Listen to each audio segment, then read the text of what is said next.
Thank you. Following the previous session, I have to admit that my favorite American wearable technology is actually Brooks Brothers. I don't know if you've discovered this. It's a fantastic technology which, if you buy a lot of it, it completely frees you from any obligation to try and look contemporary. It's an absolute godsend. I'm here to talk about what I call the third eye, and you may say it's the third and fourth eye. I don't know how many of you are Buddhists, probably given it's New York, quite a few, but the point about the third eye in Buddhism, it's the capacity to see things which your actual main senses can't detect.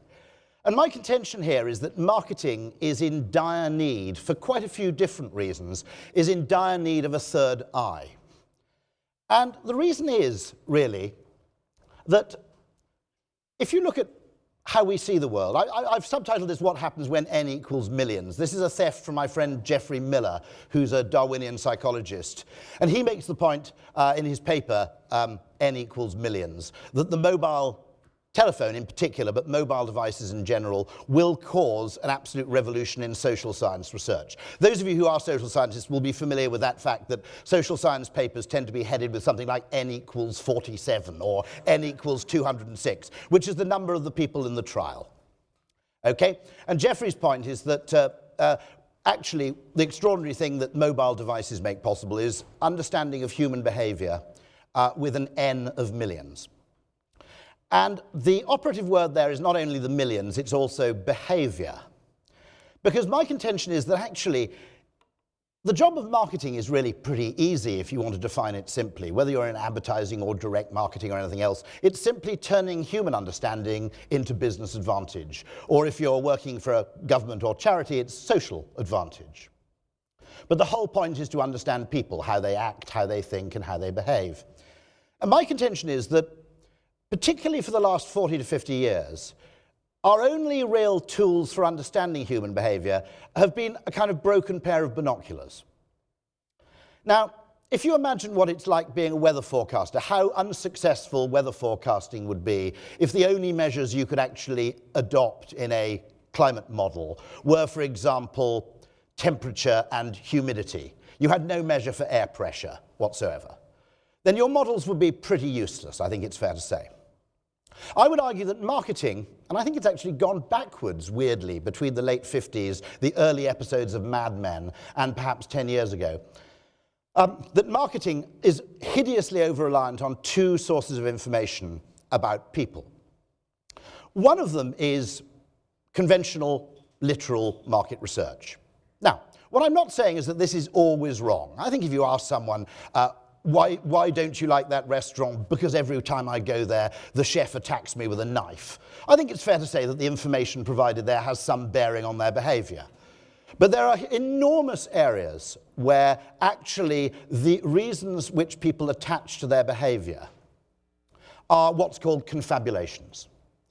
The reason for this is being increasingly understood in neuroscience, which is that we do not have introspective access to very large parts of our brain, which have a huge role to play in our preferences and our decisions. But where we don't have, now that wouldn't be a problem if people honestly said, I don't know why I did this. But we never do. Because we have a part of the brain which is, when we make a decision for emotional reasons, the conscious part of the brain will always supply a reason.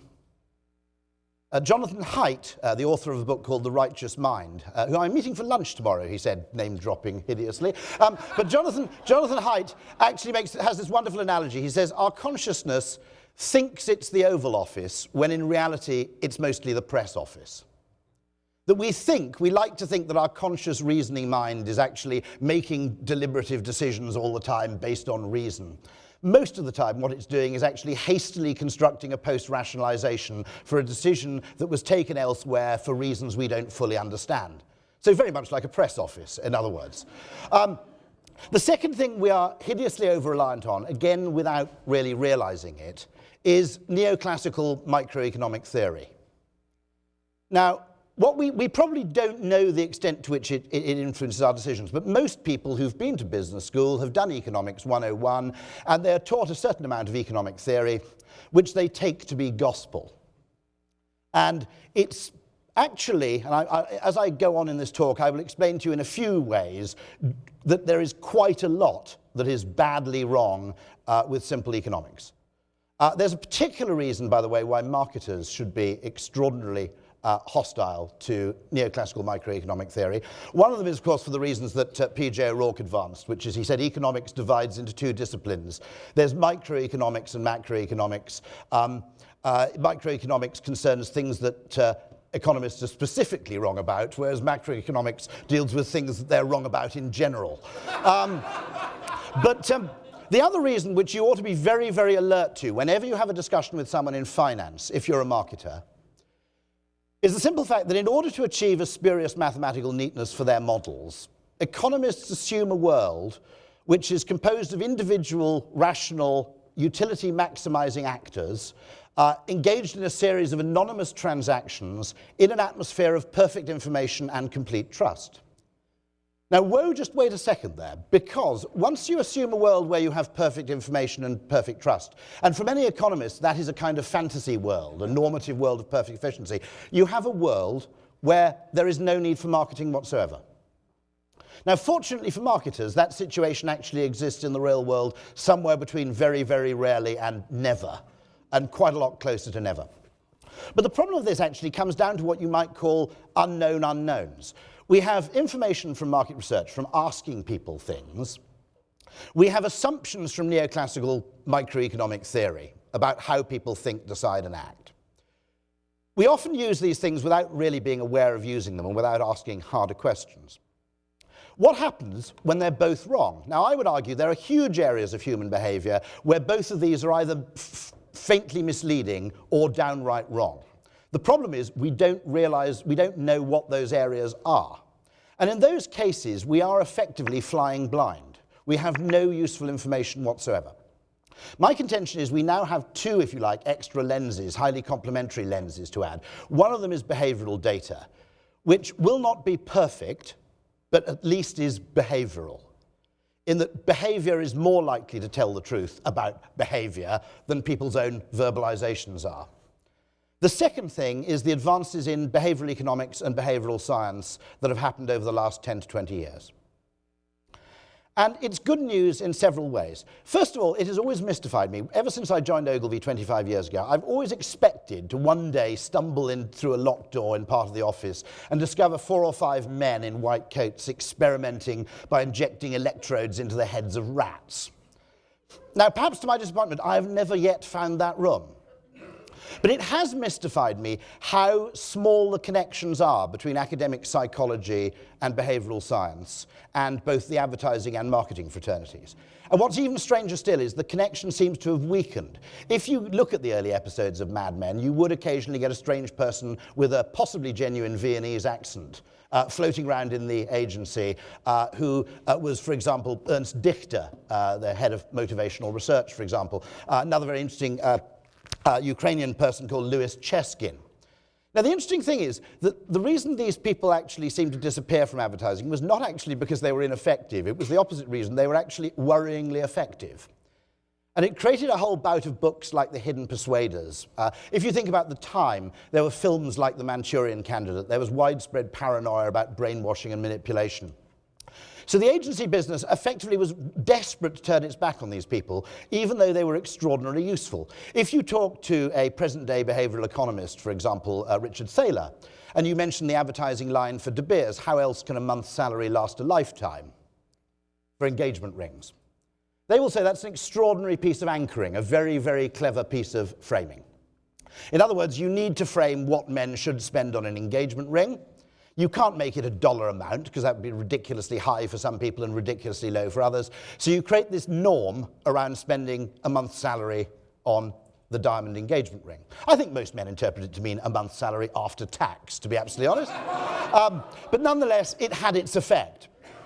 There was another person whose name I've briefly forgotten, who was genuinely Viennese, who came up with the line plink, plink, fizz for Alka-Seltzer. Not many people know this. It isn't great only because it's a very memorable line. It's also very important because of the second plink. She merely said that most people default to using one Alka-Seltzer, and if you create a social norm around using 2, your sales will double. Hence, plink, plink, fizz. Now, the sales didn't exactly double, because some people were presumably using 2 already. There may have been some mad people who were using 3 who reduced their usage, and some people just didn't respond. But the sales went up about 68%. I've always wondered if there's a fortune to be made by creating a norm around how often men should replace razor blades. Looking at it behaviourally, by the way, the answer seems to be the frequency of razor blade replacement is directly proportionate to the number of blades remaining in the pack. When you have 3 or 4 left, you replace them fairly regularly. When you're down to your last one, you basically wait until your face starts bleeding and your skin peels off. So interestingly, it is more lucrative. If you can sell people packs of 8 razor blades, it's much more lucrative because they use the first 6 pretty promptly. Whereas packs of 4, they get a bit stinting early on. Now, this is my point. And what I'm saying effectively here is that the data generated and the experiments we can actually perform using digital technology effectively makes this the Galapagos Islands in terms of developing theories around human behavior. You need both, by the way. It's absolutely true to say that theories without data are worthless, but the same is true the other way around. Actually, there are data purists who believe the data can tell you absolutely everything and you don't need to theorize. In the social sciences, that fundamentally isn't true, because the data you have will never be complete.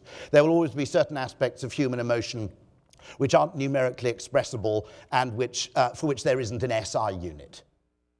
Ultimately, you may have to translate some of this data into human terms, like anxiety or certainty or doubt, okay, for which there is no numerical expression. If you want to get more on this, read Hayek's Nobel Prize acceptance speech entitled The Pretense of Knowledge. So the vital thing here is this should be a kind of Galapagos Islands for us, where we can actually formulate really interesting theories about how people really think, decide, and act, rather than relying purely on dumb, slightly aspergic economic theory on the one hand, which basically assumes a completely emotionless block of people possessed of perfect information, etc., etc., etc. The other problem being always listening to what people tell us, which can be equally misleading. There were people, by the way, when Darwin came back from the voyage, who said, I don't understand why you need this theory of natural selection. Why didn't you just present the data? Now, that's the point about how actually you do need a theory. If you'd been unwilling to theorize, Darwin's The Origin of Species would have been retitled Some Weird Books What I Saw When I Was on a Boat, okay? That's not the same thing. Now, what I think happened in marketing was, because we turned our backs and got frightened by all these Viennese people, and we got frightened about the idea of actually understanding the unconscious, we fell back on a very, very simple model. Now, this is not it. This is another example of a simple model. There's a wonderful blogspot page called Hand-Drawn Maps, and this is a hand-drawn map of someone instructing someone how to get to the conference centre. It's actually called City Place in reality, but the person obviously didn't like it very much. Either that or he was Dutch and pronounced City Place shitty place. It's a source of immense amusement if you ever fly on KLM's City Hopper service. If you get a Dutch pilot, he'll tell you, ladies and gentlemen, welcome aboard the Shitty Hopper. Anyway, but the point about this is not an accurate model of how of the area. Okay? But for the purposes necessary, it's perfectly good. You wouldn't actually gain anything in utility if you had a whole Google satellite image showing every leaf and every line painted on the road. For the purposes necessary, this does a really good job. And the marketing model, which we've relied on for 25 years until digital came along, I would argue it was pretty much the same. It was a woeful oversimplification. And some academics actually went in and said, I can't believe these people use such a simple model of human behavior. This seems absurd. And then the explanation was, but what's to be gained from making it any more subtle? If you only have a very limited media palette, if you can only actually intervene in 1 or 2 variables, reach or frequency or demography, what's the point of adding any more complexity if actually, frankly, it will probably cost you more trouble than it's worth? And that was basically true. The marketing model was pretty rubbish, but actually it was useful. It served its purpose. Being famous was better than being obscure. Well, that's still true, by the way. But there's an adjoinder to this, which is a Nassim Taleb quote, actually. All models are wrong, but some of them are useful. But equally, all models are wrong, but some of them are dangerous. And I would argue that what happened when the web came along is some of our assumptions about the marketing model, which were based on FMCG goods purchased in a single channel environment where the media palette you had at your disposal was a few mass media, all of which reached the consumer at some remove from the point of purchase, okay? The assumptions that underlay that were pretty useful when you were dealing with that kind of world. The second the world changed and became digital and multi-channel, they went from being useful to dangerous overnight. And I'll give you an example of this. Several people who I respect enormously actually said, Amazon's doing very well at selling books online, but when Barnes & Noble gets serious about it, it will overtake Amazon because it's got a stronger brand. Now, that was seriously believed by people who believed that brand strength was channel independent and context independent. And you could make that assumption in a single channel world where all you had was mass media. It wasn't a dangerous assumption to make. The second someone starts selling books online, that becomes a very, very dangerous assumption indeed. Because as Byron Sharp says in his book, How Brands Grow, actually brand strength is very, very context dependent. So what's a strong brand when you're walking down a high street can be a completely invisible brand when you're sitting in front of a computer screen. I think the definition of brand strength is effectively the readiness with which your brand comes to mind in specific buying situations. Some of you will probably know this from the pizza market. There are brands that are very strong on pizza delivery and virtually invisible when it comes to any other form of consumption. There are brands that are strong pizza brands for actually buying in a shop, which are absolutely invisible in any other shape. And our behavior is, in fact, insanely context dependent. One of the assumptions of neoclassical economics, which has polluted marketing, because by and large the finance function has this effective, intellectual model of human behavior, and because it seems mathematical, we tend to bow down to it with a kind of Stockholm syndrome. Where you become, the Stockholm syndrome is where effectively you take on the qualities of your abusers to an extent.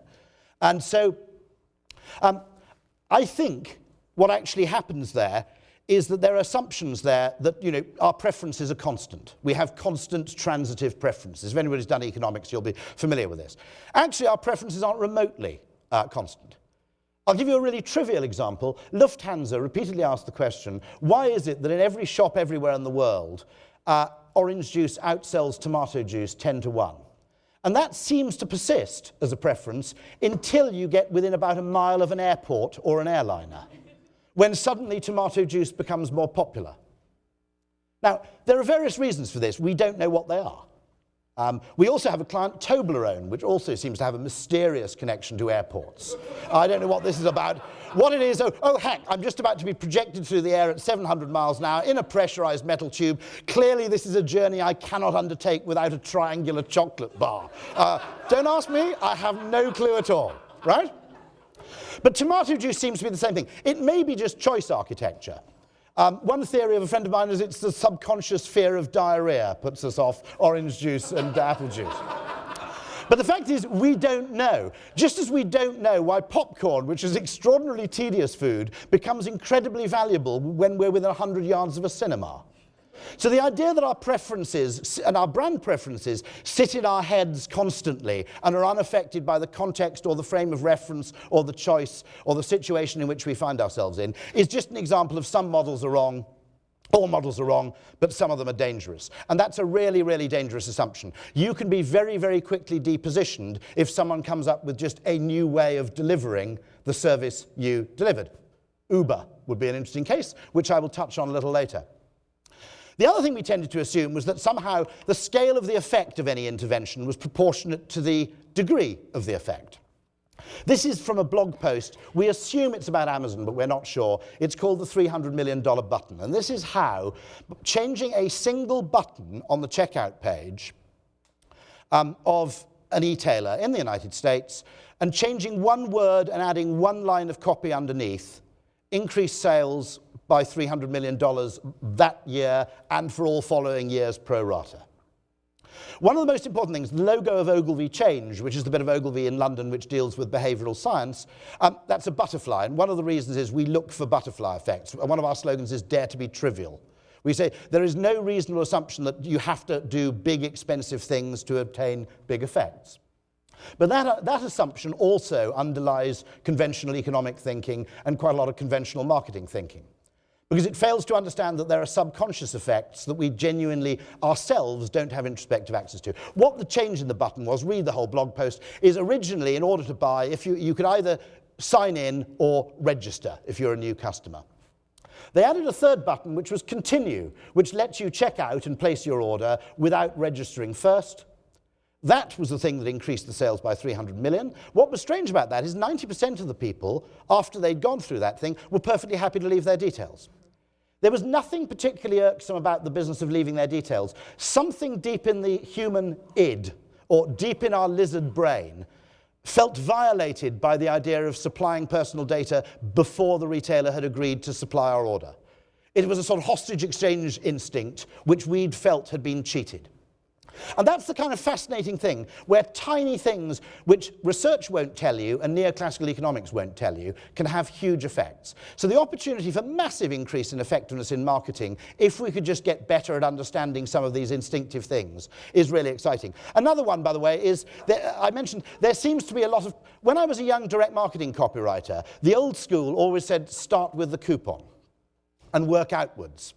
I think that's right, actually. I think in optimizing any marketing system, start with the transaction and optimize that, and then work outwards. Think of it in terms of path dependency. If you don't get this bit right, everything else you do is working at suboptimal efficiency. Get that bit right, and everything else you do that leads up to the path to purchase will be more effective. That's another thing. Path dependency in human behavior is massive. The order, just as the previous example shows, the order in which you ask people to do things will have huge effects. The presentation of choice. I can't give you the results from this because it's confidential, but merely changing the way that different class options are portrayed on the British Airways website has increased revenues by an 8-figure sum in sterling, by nothing more than simply changing the way that choice is presented. Sometimes, again contrary to classical economic theory, where the more choice you have, the better off you are, we have paradox of choice effects, where reducing the choice of offers increases sales. Now, if you think about it, if I offer you 5 places you can go for a long weekend, you might be able to settle down on one of them. 29 places, you'll probably do none of them at all. Okay? Now, think of this another way. Most leisure travel involves more than one person. Getting 2 people to agree on one place from among 29 is never going to happen, unless you're in a really, really weird codependent relationship, to be honest. I would be frankly alarmed if you could reach a consensus on that question with your partner when offered 29 destinations. Okay? So, an awful lot of the assumptions of neoclassical economics have polluted thinking about people, and they've created a very dodgy way where they've frozen marketing and psychology out from consideration. They've tried to create a neat model by simply removing everything that makes us human from the mixture. That's a really, really terrible thing. I'll give you an interesting example, by the way, of where neoclassical economics is really, really wrong. Imagine you have 2 products, and the second product looks better than the first product. It has more features. Imagine it's an electric razor or something of that kind, okay? And it has more features, and it's also cheaper than the first product. Now, to a neoclassical economist, that's the easiest decision you'll ever have to make. Greater utility, lower price, slam dunk, ka-ching, you've bought it. In reality, that is a catastrophic thing to do, because the consumer is an instinctive game theorist, and they go, hold on, if I had a better product, I'd charge more for it. Why is this cheaper? There must be some hidden flaw of which I'm not aware. Therefore, I will buy neither of the products, or I might perversely buy the more expensive one. Once you understand this, you understand lots and lots of things. Why is it that low-cost airlines place so much emphasis on telling people what you don't get? You don't get a meal, you don't get a pre-allocated seat, you don't get hand luggage, etc. You have to explain what the trade-off is to decontaminate the low price. Because people go, hold on, this is half the price of an expensive airline. There must be something wrong. If you're explicit about what the downside is, people go, oh, I get it. I don't get any of that, but I do save money. If you claim to offer exactly the same that a high-price airline does, but at half the price, they basically assume you don't service the engines and all the pilots have just escaped from prison. Okay? There's a fundamental difference in the human game theoretic mind between pick your own strawberries and cheap strawberries. Pick your own strawberries is a readily comprehensible trade-off. I get it, I put in a bit of work, I get the strawberries for less, but they can be pretty good, whereas cheap strawberries immediately arouses suspicion. This basically explains IKEA, by the way. The effort of assembling the furniture offsets otherwise what would be concerns about the low price reflecting on quality. There's another brilliant psychological trick with IKEA furniture, which is that the effort of going to IKEA in the first place is so unbelievably grotesque that the prospect of leaving up empty-handed is practically unthinkable. You know, you have to at least buy some tea lights, because otherwise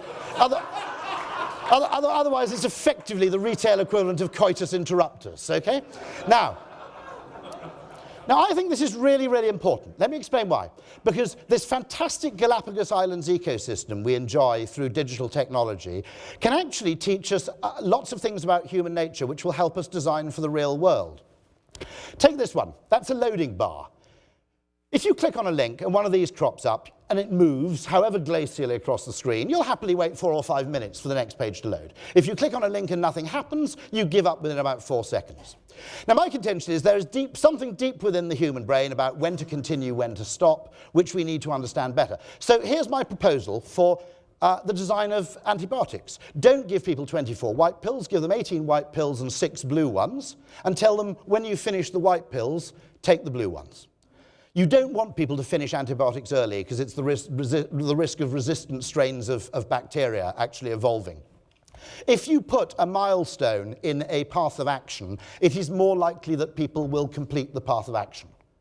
Now, that is an insight which isn't just relevant in the digital design area, it's relevant everywhere. By the way, this is a complete assertion of mine for about 5 years. I was bullshitting, to be honest, but someone at Harvard has done the research and found that changing the colour of pills per day of week actually has a massive effect on patient compliance.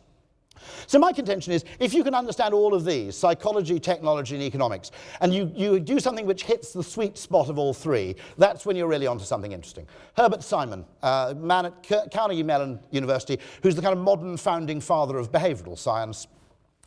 His point is the proper study of mankind is the science of design. He won the Nobel Prize for Economics, just to give you an idea of how nasty economists are. When he won the Nobel Prize for Economics, Carnegie Mellon, quite reasonably, held a drinks party to celebrate his win.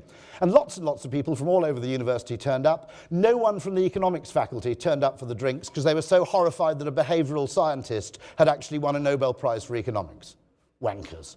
Anyway, just to continue this onslaught on the whole thing, I've mentioned the point that the problem with economics is that it achieves mathematical neatness by effectively assuming perfect information and perfect trust, i.e. assuming a kind of optimal world where you don't need marketing at all. It's a huge problem. Because the problem marketing has in the absence of behavioral science is, and this is why our jobs are so tiring if you're a marketer, is we don't have an argument from authority. Every other discipline, if you think about it, if you're in finance, you can cite economists. If you're in engineering, you can cite academic papers in engineering. Marketers don't have that. Every time you want to win an argument, you have to kind of put your own personal credibility on the line. And it gets incredibly wearisome. The behavioral sciences are fantastic because if we make friends with these guys, if we read Nudge and we quote it and we internalize it, we'll actually be able to win arguments about finance rather than just deferring to them on everything because, gosh, you've got some numbers, so you must be right. And so this is Robert Trivers, a Darwinian chap, brilliant evolutionary thinker. Get him in to speak, actually. Although, actually, he's got a bad back and takes a lot of medicinal marijuana, so it may be a bit of a strange talk.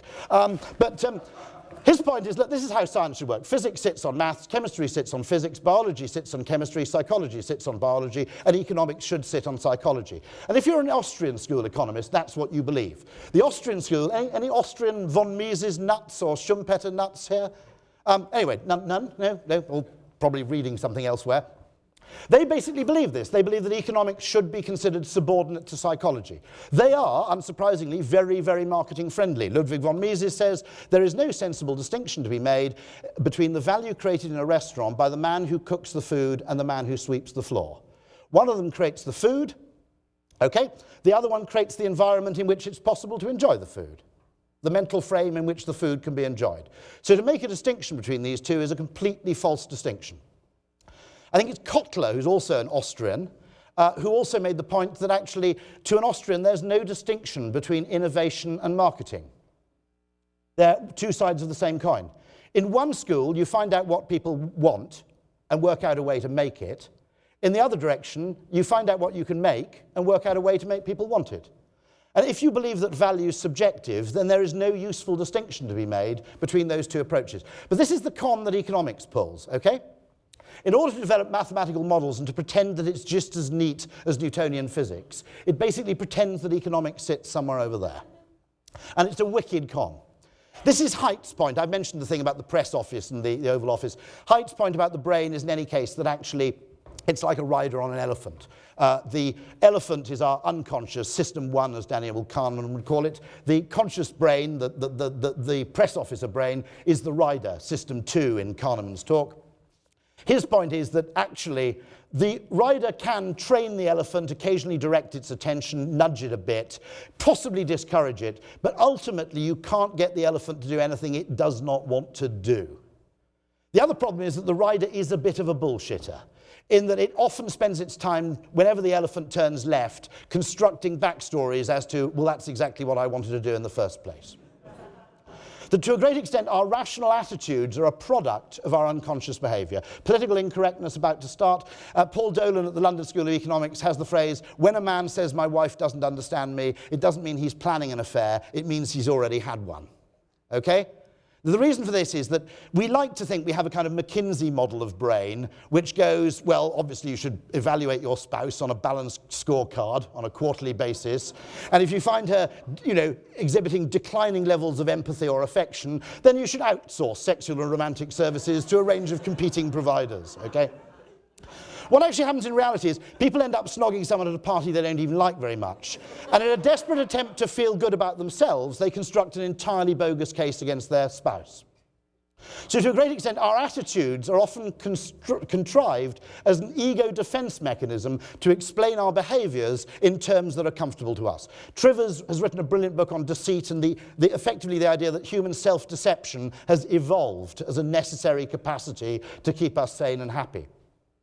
Now, the point about this is that actually our mental apparatus is not remotely as we think it is. We are hugely deluded about the reasons why we do things. We're even deluded about what we perceive. So I'll just kick this film up very quickly, just to prove this once and for all. At any one moment, we are being bombarded by sensory information.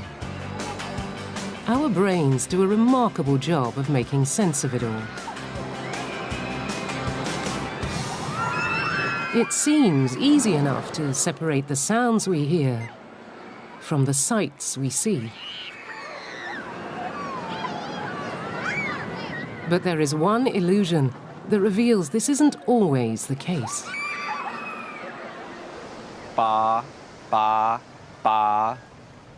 Have a look at this. What do you hear? Ba, ba, ba. Ba, ba, ba. But look what happens when we change the picture. Ba, ba, ba. Ba, ba, ba. Ba. And yet, the sound hasn't changed. In every clip, you are only ever hearing ba with a B. Ba, ba, ba. It's an illusion known as the McGurk effect. Ba. Take another look. Ba. Concentrate first on the right of the screen. Ba. Now to the left of the screen. Ba. The illusion occurs because what you are seeing clashes with what you are hearing. In the illusion, what we see overrides what we hear. So the mouth movements we see as we look at a face can actually influence what we believe we're hearing. If we close our eyes, we actually hear the sound as it is.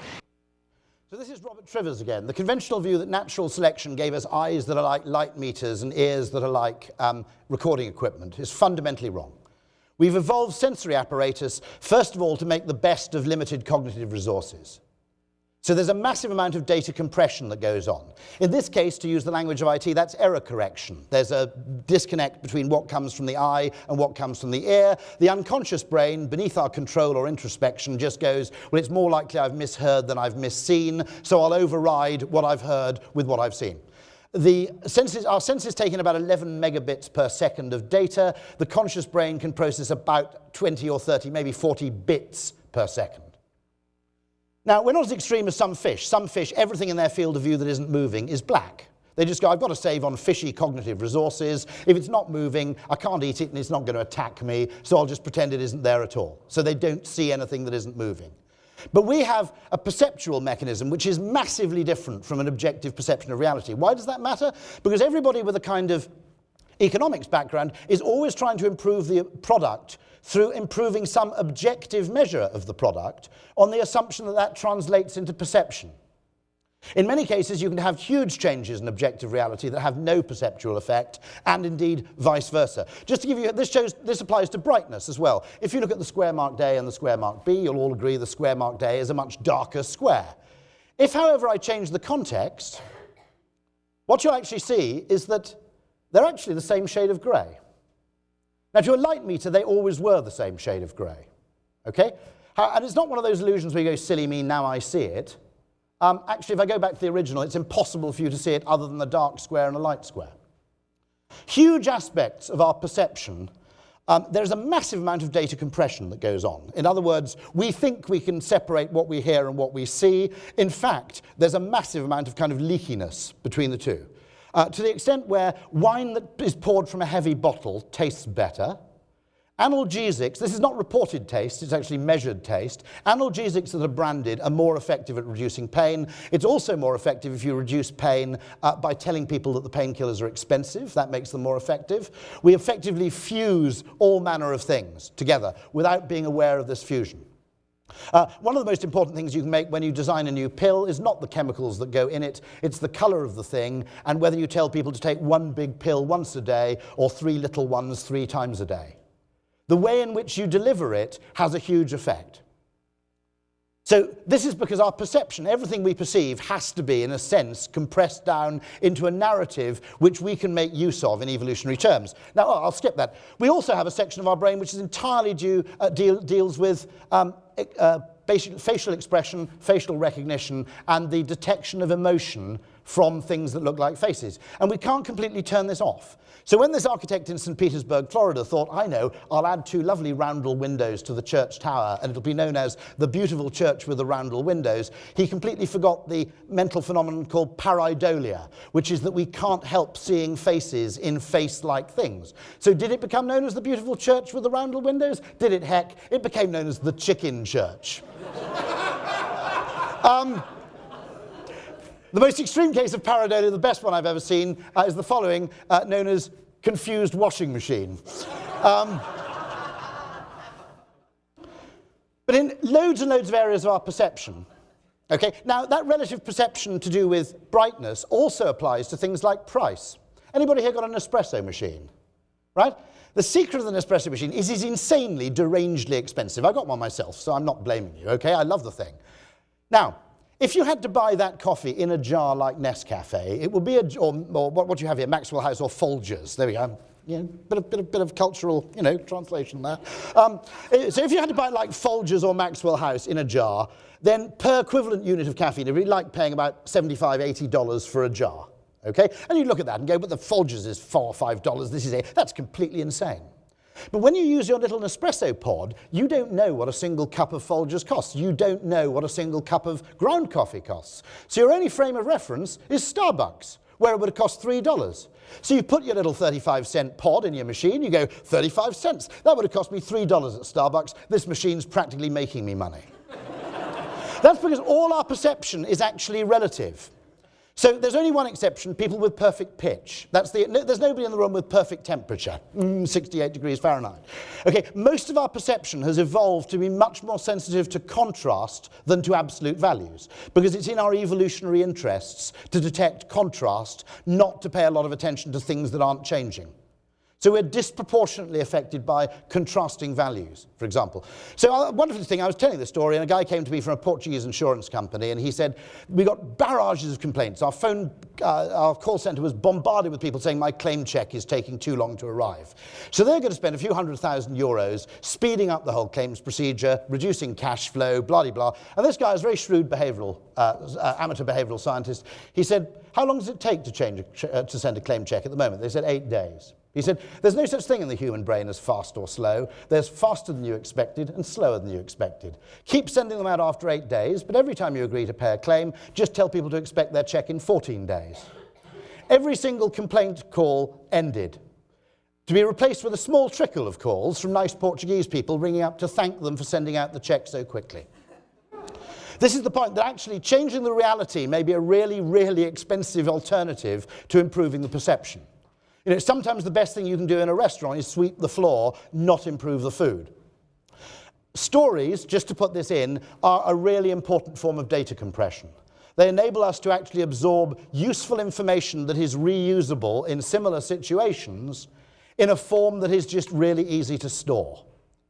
You know, if you express stories in factual form without narrative order, we basically forget them very quickly. Putting in little bits of detail and colour can make the thing massively memorable. So again, using the language of IT, stories are a form of data compression. Now, I'll just move you on to a few more things. And this is where I say that we need to have, emphatically, behavioural data needs theories, theories need data. It's a symbiotic relationship between the two. But there's some very important aspects of the human mind for which there is no numerical expression. This is why the pure behavioural data only approach won't work. This is a guy called David Rock who talks about these are 5 things which mattered to humans before money was invented, and they just matter. Status. If you don't believe status is important, it's really easy. Just go to an airport. When you have a business class security lane, people actually join that queue even when it's twice as long as the ordinary lane. Okay? That's a fairly strong exemplar of visible status. Certainty. We disproportionately hate uncertainty. There's some argument, in fact, that we'd rather go to the doctor and be told you've got a serious disease than be told there's a 50% chance you've got a serious disease, come back in 3 weeks' time. Now, why is this important? Let me just explain very briefly. The great thing about behavioral science is you can use it for, it's really scalable. You can use it for tiny things like why should toothpaste be stripy, which I'll explain later if you want to know. Okay? But you can also use it for really big things. And we're debating in the UK, how do you get people to go to their doctor to have a test? Now, if you don't know about uncertainty, you look at all the variables that economists think should matter, like the transaction costs of having the test, how difficult it is to book, what the cost is, etc. But there's an element, a psychological element there we haven't considered, which is what the thing that's putting people off the test may be the period of uncertainty between having the test and getting the results. Now, noticeably, some credit card companies say, apply now and get a verdict within 12 hours, 2 hours, immediately. No one's ever tried get a prostate test and find out within 6 hours because they've assumed that isn't important because neoclassical economics is psychologically blind. But actually, the best thing the London Underground ever did to improve passenger satisfaction per pound spent wasn't faster, more frequent, longer running, later running trains. It was putting dot matrix display boards on the platform. We'd rather wait 8 minutes for a train knowing it's 8 minutes and watching those minutes tick down than wait 4 minutes for a train in a state of befuddled uncertainty. Autonomy. We hate non-autonomy. People are happier in seat 21A if they've chosen seat 21A than if it's allocated to them. And you'll notice that all manner of rituals in human society are there to maintain the illusion of control and autonomy. Wine is really a bit of a rubbish drink, in my opinion, but the reason it's so popular at drinks parties is it comes in 2 colours. So you can go around saying red or white, and people go, oh, that's nice, I've got a choice. Well, it isn't much choice, is it? It's just a drink you don't much like, but you get to choose the colour. But if you notice, tea or coffee, still or sparkling. Okay? What it is it's absolutely vital in social exchange to respect someone by showing them some autonomy. Again, government services don't understand this. They think their job is to provide the person with the best thing they possibly can. If you just build in tokenistic placebo choice, people are much, much happier with the outcome. Here's another thing. Fairness is another one of David Rock's things in the scarf model. And just to prove that this predates humankind, here are some monkeys. So a final experiment that I want to mention to you is our fairness study.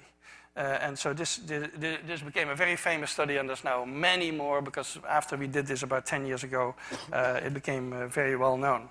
And we did that originally with capuchin monkeys, and I'm going to show you the first experiment that we did. It has now been done with dogs, and with birds, and with chimpanzees. But with Sarah Brosnan, we started out with capuchin monkeys. So what we did is we put 2 capuchin monkeys side by side. Again, these animals, they live in a group. They know each other. We take them out of the group, put them in a test chamber. And there's a very simple task that they need to do. And if you give both of them cucumber for the task, the 2 monkeys side by side, they're perfectly willing to do this 25 times in a row. So cucumber, even though it's really only water in my opinion, but cucumber is perfectly fine for them. Now, if you give the partner grapes, the food preferences of my capuchin monkeys correspond exactly with the prices in the supermarket. And so if you give them grapes, that's a far better food, then you create inequity between them. So that's the experiment we did. Recently, we videotaped it with new monkeys who had never done the task, thinking that maybe they would have a stronger reaction, and that turned out to be right. The one on the left is the monkey who gets cucumber. The one on the right is the one who gets grapes. The one who gets cucumber, note that the first piece of cucumber is perfectly fine. The first piece she eats. Then she sees the other one getting grape, and you will see what happens. So she gives a rock to us, that's the task. And we give her a piece of cucumber, and she eats it. The other one needs to give a rock to us. And that's what she does. And she gets a grape. And she eats it. The other one sees that. She gives a rock to us now, gets again cucumber.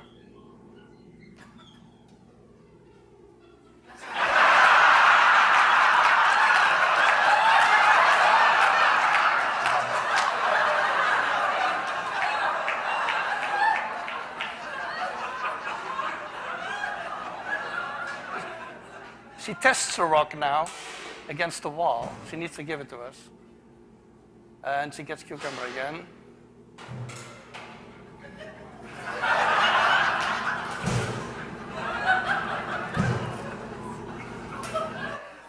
So this is basically the Wall Street protest that you see here. So, just to close up, there are certain things that are innate. If you take the business Halo Uber, okay, what's superior about it? Actually, it's impossible to understand until you understand too. We hate uncertainty. Previously, you phoned for a taxi, and basically from the moment you'd phoned for a taxi, where is it? Why isn't it here yet? They said 5 minutes. I'll go and stand out in the rain. It's not here. You're in a state of befuddled uncertainty, okay? Now, you can watch the cab approach. It tells you his name. You can ring him. You don't even have to pay. And that's an innovation, that's a psychological innovation. It uses technology to solve a psychological problem that economists would be totally blind to. I'll close with this section very quickly. There's a huge area we need to understand about instinctive mechanisms around trust. We seem to have a reputation reflex where we understand instinctively that brands that have reputations to lose are more trustworthy because it is more costly to them to engage in, to sell you something that's bad, than it is with someone who has no reputation at all. Similarly, ad spend may have a value precisely, but it's expensive. It's equivalent to someone betting on their own racehorse to win. It's a costly signaling is the theory in evolutionary theory, and it's pioneered by a man called Amos Zahavi. We need to understand this because we think the only thing that matters about advertising is that people see it. But what if the thing that really counts about advertising is it has cost me a great deal to make this commitment. I could only afford to do this if I expected this product to be widely and repeatedly popular. And therefore, it's what's known in economics as a pre-commitment device. Now, a bank actually works like that. Why are they always built with lots of marble and lots of oak? Because it's the behavior of someone who isn't planning to skip town with your $20,000. Its upfront expense is proof of long-term commitment. And we seem to have a part of our instinctive understanding which is not connected. We don't have introspective access to this. It's not connected to our ability to enunciate, where we can just detect trustworthy behavior and things like commitment devices and actually activities like advertising and valuable brands. We have an instinctive game theoretic understanding that someone with a reputation they've built up over a lot of time and at great cost and expense is much less likely to disappoint you because it's far more costly for them to do so than someone who has nothing to lose. Brutally speaking, we like doing business with people we can hurt. And someone who's got nothing to lose is someone we can't hurt. Now that is instinctive, I think. I don't think it's actually reasoned. I'll skip this for reasons, but just to prove that this happens in everyday life, to some extent an engagement ring is just such a game theoretic device. It's upfront expense, which is proof of long-term commitment. It's quite an expensive way of getting one-night stands, brutally speaking. There's also a fascinating game theoretic explanation, which is that the reason why women particularly like being bought jewellery and flowers by men is precisely because men aren't remotely interested in jewellery and flowers. Therefore, it is a clear act of sacrifice. Whereas if you buy your wife a radio-controlled helicopter for Christmas, there's a strong suspicion of self-interest. So once we understand these instinctive things, we are much cleverer than we think, because a large part of our cleverness is actually opaque to introspection. Once we understand this, then two things happen, I think, which are fantastic. And I'll end with this reading list and with a Twitter feed, okay? Two things happen. One, this massive blind spot of which we weren't even properly aware, of areas where neoclassical economic assumption is wrong, conventional market research can tell us nothing of use. This huge blind spot, which must have actually cost marketers millions and millions in misplaced investment and activity and spend, can be closed to an extent, or at least some light can be shone upon it. And the second glorious thing this gives you is finally a chance as marketers to use the argument from authority. Thank you very much indeed.